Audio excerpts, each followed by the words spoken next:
Les deux aînés ont bénéficié du soutien de leur père, ont bénéficié du soutien financier, ont bénéficié du soutien de son nom. Mais c'est complètement faux quand on voit le démarrage de tout ce parcours. Quel âge avait Laura? Elle avait 14 ans. Elle était à peine plus âgée que ses plus jeunes sœurs aujourd'hui. Alors oui, Madame Boudou, elle n'assume pas l'image que ça renvoie. Alors qu'est-ce qu'elle fait? Parce qu'elle n'a pas le choix. Alors au départ, on entend des choses et maintenant on les retire puisque ce sont des mensonges complets. Les donations, tout ça, n'ont pas existé.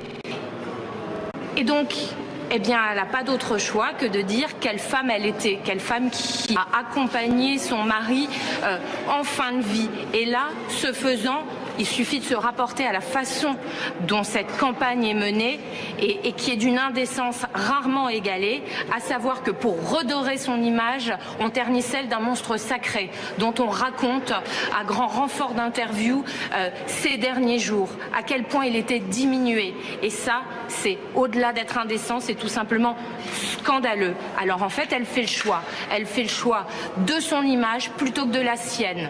Donc elle fait le choix de préserver la sienne. Et qu'est-ce qu'elle nous dit? Elle revendique aujourd'hui l'exercice du droit moral.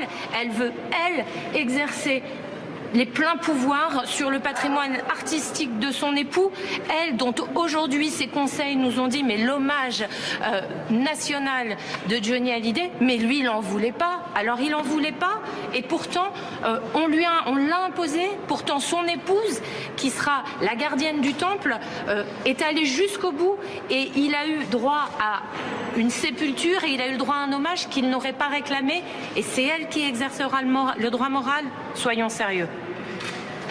En ce qui concerne le trust, constituer et concevoir un trust est une affaire sérieuse car cela signifie que vous devez prévoir pour 3 générations toutes les dispositions qui s'attachent à une famille, aussi bien la famille à ce jour que son évolution. Et donc cela signifie qu'en réalité, l'organisation qui a été mise en place ne ressemble pas dans les faits à un réel trust, alors que, comme je vous l'ai dit, c'est une affaire sérieuse. Que constate-t-on? On constate une première chose, c'est que le trust a été fait au profit d'une seule personne, la bénéficiaire, Madame Baudou. Et par ailleurs, on s'aperçoit qu'elle a quasiment tous les pouvoirs de manière indirecte. Cela a été construit, je suppose, par elle et ses conseils, de façon très habile. Et donc, par exemple, vous réaliserez que le protecteur est nommé par elle et que le protecteur peut dégager les trustees. Et vous constaterez aussi qu'il n'y a pas 2 mais 4 trusts, dont un qui est digne d'intérêt, puisque c'est ce qu'on appelle le trust matrimonial, qui, une fois qu'il sera doté des actifs, sera complètement entre ses mains, parce que cette fois-ci, si vous regardez la rédaction, il y a clairement le pouvoir pour le trustee ou pour le protecteur. Et donc il va falloir s'attacher à ce protecteur qui a fini par être nommée. Il faut voir qu'effectivement, elle peut décider très rapidement, puisque tout de suite après les assignations, elle a pu changer le protecteur qui était son fils.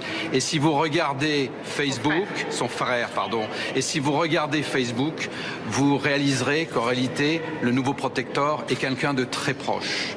Alors le jeu de piste continue, puisque nous avons appris au cours de cette audience que la société américaine Bandrocker est dans le trust. Je suppose que nous allons encore découvrir d'autres choses, et si vous vous attachez au testament du 11 juillet 2014, il y a une petite phrase qui n'aura échappé à personne, c'est qu'on parle de comptes en France, aux États-Unis d'Amérique et ailleurs. Eh bien, heureusement que vous êtes là, parce que nous apprenons beaucoup de choses de votre part, et je suppose que maintenant, nous aurons un peu plus de renseignements. Merci à vous. S'il vous plaît, juste à côté, là. Juste quelques secondes. Merci beaucoup.